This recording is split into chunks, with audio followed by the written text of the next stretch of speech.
Once again, realities will overpower myth.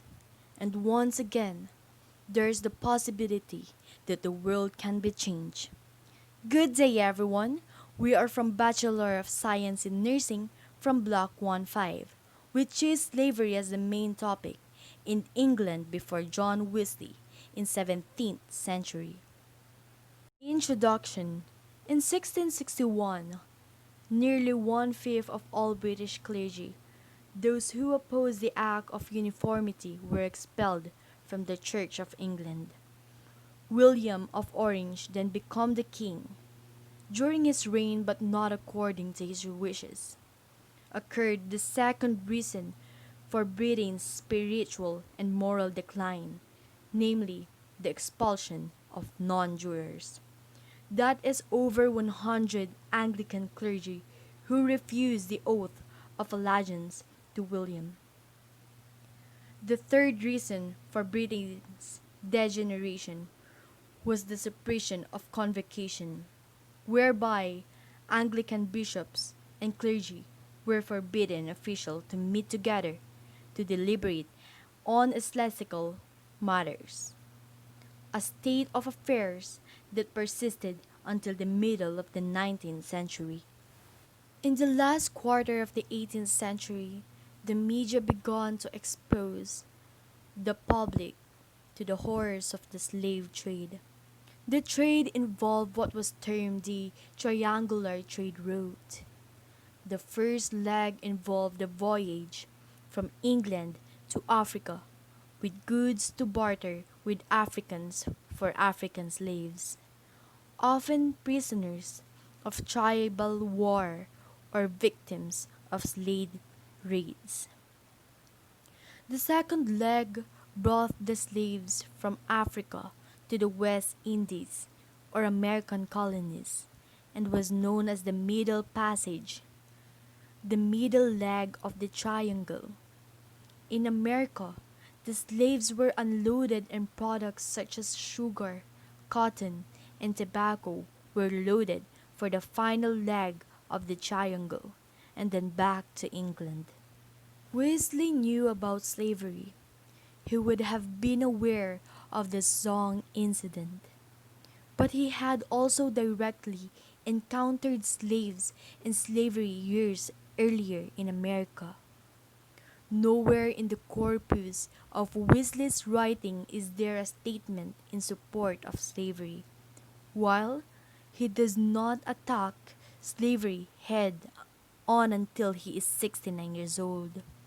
He has numerous interactions with the topic throughout his life, and not once does he speak favorably about it. He continues to work to end slavery until his death. Regarding his actual position, Wesley vehemently opposed the slave trade.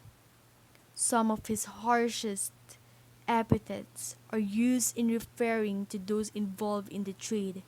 He calls them men butchers. One particular incident occurred in 1781 and exposed the public to these realities. A ship called the Zong encountered problems on the high seas. The captain's calculated solution was to jettison some 132 slaves and then recover the loss from the insurers. However, at the time of the incident, one of the slaves managed to cling to a trailing rope and, under cover of darkness, pulled himself back into the ship. Undetected, he hid in the hold and completed the journey, not just the Middle Passage, but all the way to England, where he told his story. As the public and the individuals in policy-making positions and responded to such horrors, two foci emerged: the slave trade and slavery. Parliament began to address the matter of England's involvement in the slave trade. To end slavery would also end the slave trade. On the practice of slavery, he is no less explicit or emphatic. He saw slavery as the engine of the trade, rather than seeing the slave trade as the issue without which slavery could become mild and reasonable.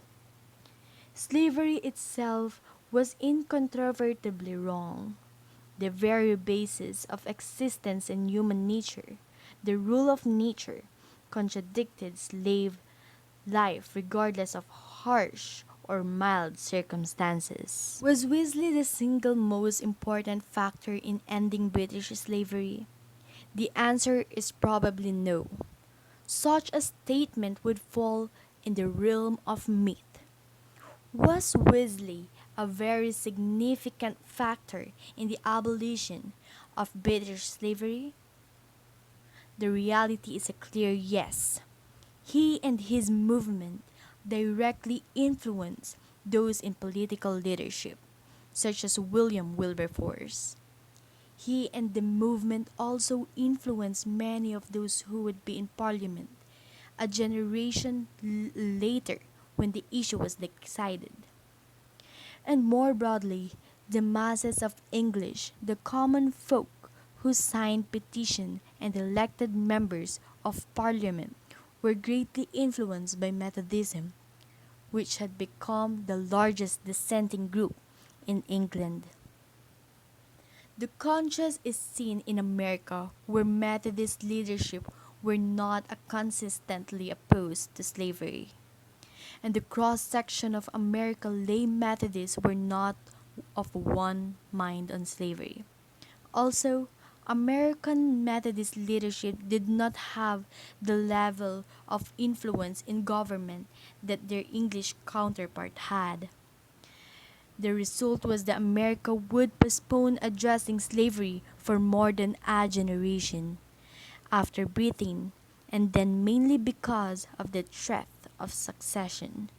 Wesley's influence in Britain was much stronger and resulted in earlier, more decisive action. His influence does become apparent in his American followers in the 1840s, when American Methodism split predominantly over slavery.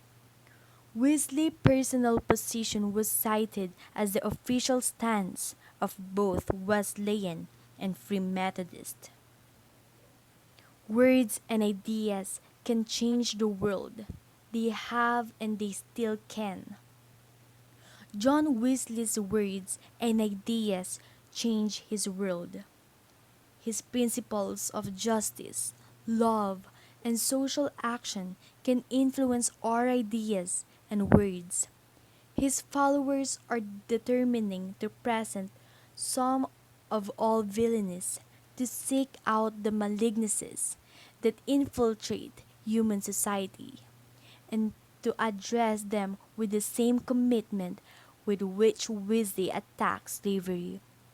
On the age of 69, Wesley believed he must do something, so must we.